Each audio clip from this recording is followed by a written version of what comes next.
Line Arabian dates. இப்போ அது line லயனா டே.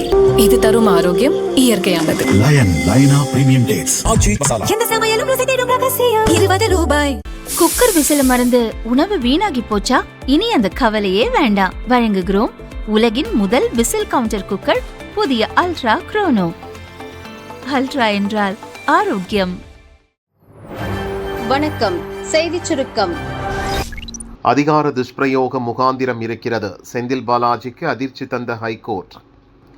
கடந்த திமுக ஆட்சியில் டாஸ்மாகில் பல கோடி ரூபாய் ஊழல் நடந்திருப்பதாக அப்போது மதுவிலக்கு அமைச்சராக இருந்த செந்தில் பாலாஜி மற்றும் அதிகாரிகள் உட்பட 7 பேர் மீது லஞ்ச ஒழிப்பு போலீசார் 9 பிரிவுகளில் வழக்கு பதிவு செய்துள்ளனர். மது வகைகள் கொள்முதல், அதிக விலைக்கு விற்பனை, பார்ட்டி ஃபண்ட் வசூல், டெண்டர் முறைகேடு, சட்டவிரோத பார்கள் உள்ளிட்ட பல வழிகளில் ஊழல் நடந்திருப்பதாக எஃப்ஐஆர் பதியப்பட்டுள்ளது.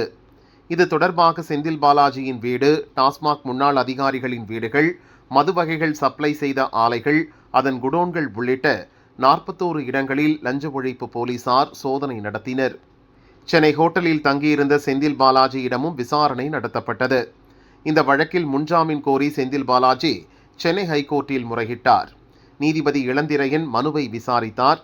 செந்தில் பாலாஜியின் வக்கீல் வாதிடும் போது எஃப்ஐஆரில் குறிப்பிட்டுள்ள குற்றச்சாட்டுகளுக்கு எந்த ஆதாரமும் இல்லை, டாஸ்மாக் அதிகாரிகள் செய்த குற்றத்திற்கு செந்தில் பாலாஜி மீது குற்றம் சாட்டுவது சரியல்ல என்றார். டாஸ்மாகில் சுமார் 100 கோடி ரூபாய் வரை ஊழல் நடந்திருக்க வாய்ப்பு இருப்பதாக காவல்துறை கூறியது. விசாரணை ஆரம்ப கட்டத்தில்தான் இருக்கிறது.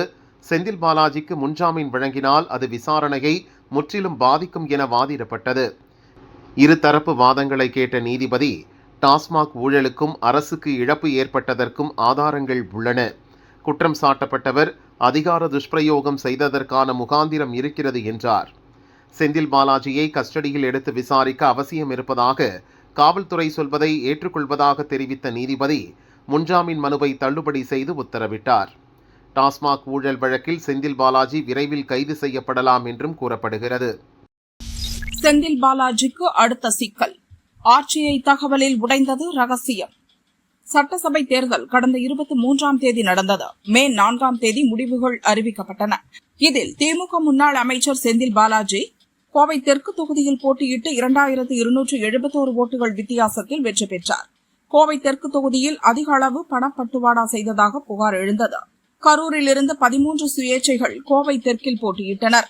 திமுக சார்பில் வாக்காளர்களுக்கு ஒரு ஓட்டுக்கு 5000 ரூபாய் டோக்கன் விநியோகம் செய்ததாக புகார் கொடுக்கப்பட்டது. கோவை தெற்கில் ஓட்டுக்கு பணம் கொடுத்து தேர்தல் விதிமுறைகளை மீறியதாக மறுமலர்ச்சி மக்கள் இயக்கம் தலைவர் ஈஸ்வரன் மனு அளித்திருந்தார்.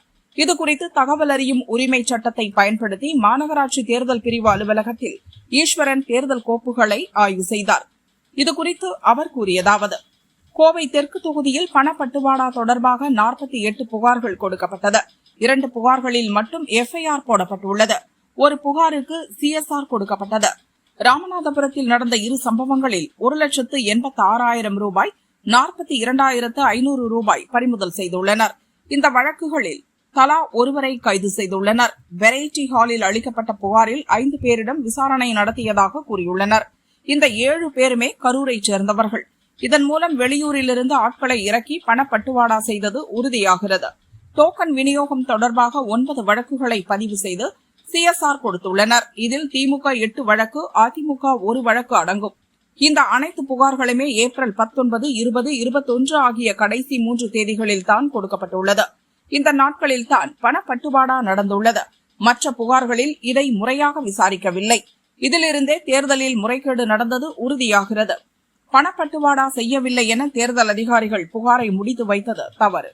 தேர்தல் ஆணையம் விசாரணை கமிஷன் அமைத்து முறையாக விசாரித்து செந்தில் பாலாஜியை தகுதி நீக்கம் செய்ய வேண்டும் என ஈஸ்வரன் கூறினார். நள்ளிரவில் புரட்டி எடுத்த மழை, திக்குமுக்காடி போனது சென்னை.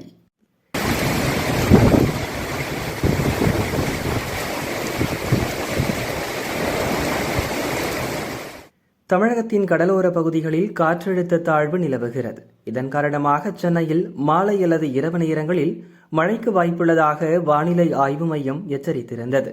அதேபோல நேற்று இரவு சென்னையின் பல்வேறு இடங்களில் பலத்த காற்றுடன் மழை பெய்துள்ளது.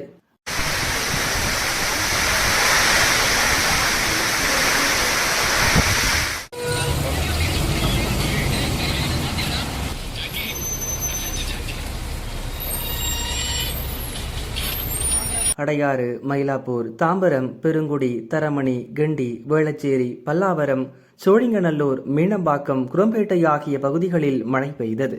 இதனால் குளிர்ச்சியான சீதோஷ்ண நிலை ஏற்பட்டதால் பொதுமக்கள் மகிழ்ச்சியடைந்தனர்.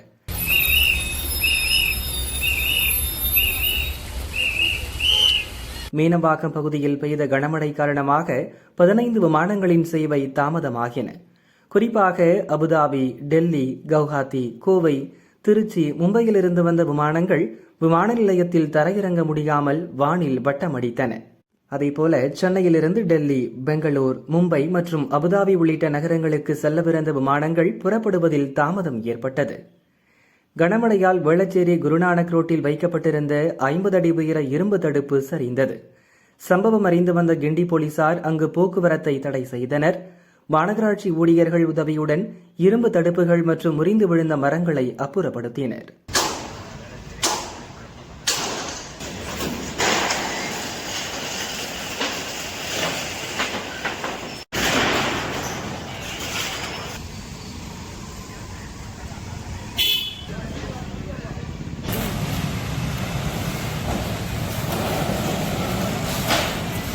அணு அணுவாக நடந்த பல ஆய்வுகள் சாதாரணமாக வரவில்லை. எத்தனால் 20% எத்தனால் கலந்த பெட்ரோலை பயன்படுத்துவதால் வாகனங்களுக்கு எந்த பாதிப்பும் ஏற்படாது.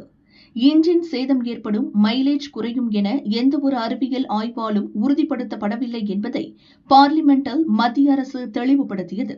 இதுகுறித்து ராஜ்யசபாவில் மத்திய சாலை போக்குவரத்து மற்றும் நெடுஞ்சாலைகள் துறை அமைச்சர் நிதின் கட்கரி எழுத்துப்பூர்வமாக பதிலளித்துள்ளார். 20% எத்தனால் கலந்த பெட்ரோலை படிப்படியாக அறிமுகப்படுத்துவதற்கு முன்பு பலகட்ட ஆலோசனை நடந்தது. வாகனங்களுக்கு ஏதேனும் பிரச்சினையை ஏற்படுத்துகிறதா என்பது குறித்து விரிவான அறிவியல் ஆய்வுகள், கள சோதனைகள் மற்றும் நிபுணர் அமைப்புகளுடனான ஆலோசனைகள் நடத்தப்பட்டது.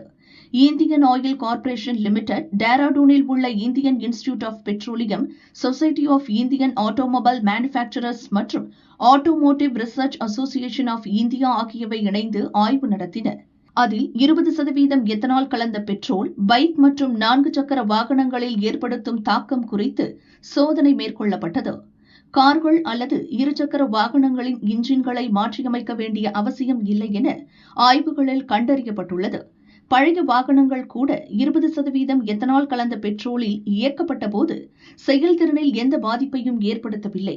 சில பழைய வாகனங்களுக்கு மட்டுமே சிறிய பாகங்கள் மாற்றப்பட வேண்டியிருக்கலாம். கடந்த 2005ஆம் ஆண்டுக்கு பிறகும் 2016ஆம் ஆண்டுக்கு முன்னரும் தயாரிக்கப்பட்ட வாகனங்களில் மேற்கொள்ளப்பட்ட சோதனைகளில் சில ரப்பர் பாகங்கள் மற்றும் கேஸ்கெட்டுகளை மாற்ற வேண்டியிருக்கலாம். வழக்கமான வாகன பராமரிப்பின் போது இவற்றை எளிதாக சரி செய்து விடலாம். 20% எத்தனால் கலந்த பெட்ரோலை பயன்படுத்துவதால் வாகனங்களின் இன்ஜின் சேதம் ஏற்படுவது அல்லது மைலேஜ் குறையும் என்று எந்தவொரு அறிவியல் ஆய்வாலும் உறுதிப்படுத்தப்படவில்லை. எரிபொருளால் மட்டுமல்ல, வேறு பல காரணங்களால் வாகனத்தின் மைலேஜ் பாதிக்கப்படுகிறது என்று வாகன உற்பத்தியாளர்களும் தெளிவுபடுத்தியுள்ளனர். எத்தனால் கலந்த பெட்ரோலால் வாகனங்களுக்கு எந்த பாதிப்பும் ஏற்படாது. நாடு முழுவதும் நடத்தப்பட்ட ஆய்வுகளின் அடிப்படையில் இது உறுதி செய்யப்பட்டுள்ளது என நிதின் கட்கரி தெரிவித்தார். எதிர்க்கட்சி எம்பிக்கள் அமளி 9வது நாளாக கேள்வி நேரம் வீணடிப்பு. பார்லிமென்ட் மழைக்கால கூட்டத்தொடர் 20ஆம் தேதி துவங்கியது. நீட் வினாத்தாள் கசிவு, மாணவர் போராட்டம் உள்ளிட்டவற்றை முன்னெடுத்து லோக்சபா, ராஜ்யசபாவில் எதிர்க்கட்சிகள் அமளியில் ஈடுபடுவதால் பார்லிமென்ட் நடவடிக்கைகள் பெரிதும் பாதிக்கப்பட்டுள்ளன. கடந்த 8 நாட்களும் எதிர்க்கட்சி எம்பிக்களின் அமளியால் லோக்சபாவில் கேள்வி நேரம் முழுதும் ஒத்திவைக்கப்பட்டது. 9வது நாளாக இன்னும் எம்பிக்கள் அமளியை கைவிடவில்லை. போராட்டத்தில் ஈடுபட்ட மாணவர்கள் மீதான தடியடிக்கு உள்துறை அமைச்சர் அமித்ஷா சபையில் பதிலளிக்க வேண்டும் என கோஷமிட்டனர். கேள்வி நேரத்தை ஆக்கப்பூர்வமாக பயன்படுத்த வேண்டும், அது அனைத்து எம்பிக்களின் உரிமை. அமளியில் ஈடுபடுவோர் பிற எம்பிக்களின் உரிமையை பறிக்காதீர் என லோக்சபா சபாநாயகர் ஓம் பிர்லா வலியுறுத்தினார். அப்போதும் அமளி முடிவுக்கு வராததால் மதியம் 2 மணி வரை லோக்சபா ஒத்திவைக்கப்படுவதாக ஓம் பிர்லா அறிவித்தார். सरकार की जवाबदेही होती है. आप प्रश्नकाल नहीं चलाना चाहते, प्रश्नकाल बाधित करना चाहते हैं, सदन की कार्रवाई आज 2 बजे तक के लिए स्थगित की जाती है. ராஜ்யசபாவில் எதிர்க்கட்சியினர் அமளியில் ஈடுபட்டு பின் வெளிநடப்பு செய்தனர். எனினும் ராஜ்யசபா இன்று ஒத்திவைக்கப்படவில்லை. பல மாநில போலீசுக்கு போக்கு காட்டிய நக்சல் அமைப்பின் முக்கிய தலைவன் கைது. ஜார்க்கண்டைச் சேர்ந்தவர் மிசிர் பெஸ்ரா, வயது 65. 1980களில் நக்சல் அமைப்பில் சேர்ந்து பல பயிற்சிகள் பெற்று அந்த இயக்கத்தின் முக்கிய தலைவராக உருவெடுத்தார். ஜார்க்கண்ட், ஒடிசா, மேற்கு வங்கம் உள்ளிட்ட பல மாநிலங்களில் வங்கிக் கொள்ளை, பாதுகாப்பு படையினர் மீதான தாக்குதல், அவர்களிடமிருந்த ஆயுதங்கள் பறிப்பு உள்ளிட்ட பல்வேறு குற்றங்களில் ஈடுபட்டார். நாடு முழுதும் இவர் மீது 175க்கும் மேற்பட்ட வழக்குகள் பதிவாகியுள்ளன. ஒடிசா மற்றும் ஜார்க்கண்ட் போலீஸ் சார்பில் இவரை பிடித்துக் கொடுப்பவருக்கு 2.2 கோடி ரூபாய் சன்மானம் அறிவிக்கப்பட்டிருந்தது. சத்தீஸ்கர், ஒடிசா, மேற்கு வங்கம், மகாராஷ்டிரா, பீகார் மாநிலங்களில் நக்சல் அமைப்பின் செயல்பாடுகள் முற்றிலும் முடிவுக்கு வந்துவிட்டதாக சமீபத்தில் மத்திய அரசு அறிவித்தது. எனினும் மிசிர் பெஸ்ரா மற்றும் அவரது கூட்டாளிகள் மூவர் ஜார்க்கண்டில் பதுங்கியிருந்ததால் அவர்களை பிடிக்கும் பணி தீவிரப்படுத்தப்பட்டது. ஆபரேஷன் தௌரா பகத் என்ற பெயரில் ஜார்க்கண்ட் மாநிலம் தன்பாத் மாவட்டத்தில் நடந்த தேடுதல் வேட்டையில் மனியாத் கிராமத்தில் பதுங்கியிருந்த மிசிர் பெஸ்ரா மற்றும் அவரது கூட்டாளிகள் இருவரை ஜார்க்கண்ட் போலீசார் கைது செய்தனர். பிடிப்பட்ட மூவர் மீதும் 320 வழக்குகள் நிலுவையில் இருப்பதாக ஜார்க்கண்ட், ஒடிசா மாநில போலீஸ் வட்டாரங்கள் தெரிவித்துள்ளன. பீகாரில் நடந்த ஜெகானாபாத் சிறை உடைப்பு சம்பவம், பல வங்கிக் கொள்ளைகள், பாதுகாப்பு படையின் ஆயுதங்களை கொள்ளையடித்தல், குண்டுவெடிப்பு சம்பவங்கள் என பல்வேறு குற்ற செயல்களில் மூவரும் ஈடுபட்டுள்ளனர். 100க்கும் மேற்பட்ட பாதுகாப்பு படை வீரர்களின் உயிரிழப்புக்கு இவர்கள் காரணமானவர்கள். இவர்களை கைது செய்ததின் மூலம் ஜார்க்கண்டில் நக்சல் அமைப்பு முற்றிலும் வேரறுக்கப்பட்டுள்ளதாக மாநில போலீஸ் உயர் அதிகாரிகள் கூறினர். நேற்று இறக்கம், இன்று ஏற்றம். தங்கம் விலை மீண்டும் மாற்றம். சர்வதேச சந்தை நிலவரத்திற்கு ஏற்ப நம் நாட்டிலும் தங்கம் விலை தினமும் ஏற்ற இறக்கத்தை சந்தித்து வருகிறது. சென்னையில் நேற்று ஆபரண தங்கம் விலை கிராமுக்கு 60 ரூபாய் குறைந்து 13,155 ரூபாய்க்கு விற்பனையானது. சவரனுக்கு 480 ரூபாய் விலை சரிந்து 1,05,240 ரூபாய்க்கு விற்பனையானது. நேற்று இறங்குமுகம் கண்ட தங்கம் விலை இன்று ஒரு கிராமுக்கு 75 ரூபாயும் சவரனுக்கு 600 ரூபாயும் உயர்ந்தது.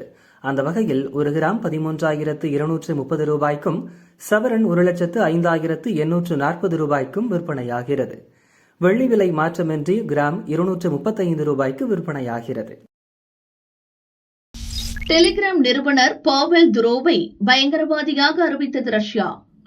உக்ரைன் ரஷ்யா இடையிலான போர் இன்னும் முடிவுக்கு வந்தபாடில்லை. இரு நாடுகளுக்கு இடையே பல ஆண்டுகளாக பகை நீடிக்கும் நிலையில் 2022இல் உக்ரைன் மீதான தாக்குதலை ரஷ்யா தீவிரப்படுத்தியது. அப்போதில் இருந்தே இணையதளங்கள் மீது ரஷ்யா கடும் கட்டுப்பாடுகளை விதித்து வருகிறது. இந்நிலையில் உக்ரைன் உளவுத்துறை முகமைகளும் பயங்கரவாத குழுக்களும் ரஷ்யாவிற்குள் தாக்குதல்களை ஒருங்கிணைக்க டெலிகிராம் செயலியில் பெரிதும் வழிவகுத்துள்ளதாக ரஷ்யாவின் மத்திய பாதுகாப்பு படை குற்றம் சாட்டியுள்ளது. இந்த தீய நடவடிக்கைகளில் ஈடுபடும் எண்ணற்ற சேனல்கள் உரையாடல்களை நீக்க தவறியதன் மூலம் பல உயிரிழப்புகளுக்கு டெலிகிராம் நிர்வாகம் காரணமாகிவிட்டதாக ரஷ்யா பகிரங்க குற்றச்சாட்டை முன்வைத்துள்ளது. ரஷ்யர்களை மிரட்டி நாச வேலைகளில் ஈடுபடுத்த டெலிகிராம் செயலியை ஒரு ஆள் சேர்ப்பு தளமாக உக்ரைன் மாற்றிவிட்டதாக ரஷ்ய ராணுவம் குற்றம் சாட்டியுள்ளது. தடை செய்யப்பட்ட தகவல்களை அகற்ற தவறியதாக டெலிகிராம் நிறுவனர் பாவெல் துரோவ் மீது குற்றம் சுமத்தப்பட்டுள்ளது. இதன் வாயிலாக பாவெல் துரோவ் பயங்கரவாத நடவடிக்கைக்கு உதவியதாக கூறி அவருக்கு எதிராக சர்வதேச பிடிவாரண்ட் பிறப்பித்து ரஷ்ய அரசு நடவடிக்கை எடுத்துள்ளது. மேலும் தேடப்படும் பயங்கரவாதிகள் பட்டியலில் அவருடைய பெயர் சேர்க்கப்பட்டுள்ளது. இவர் ரஷ்யாவில் பிறந்தவர் என்றவர் என்றாலும் பல ஆண்டுகளாக பல்வேறு வெளிநாடுகளில் வசித்து வருகிறார். பாவெலுக்கு எதிரான ரஷ்ய நடவடிக்கை சர்வதேச அரங்கில் பரபரப்பை ஏற்படுத்தியுள்ளது.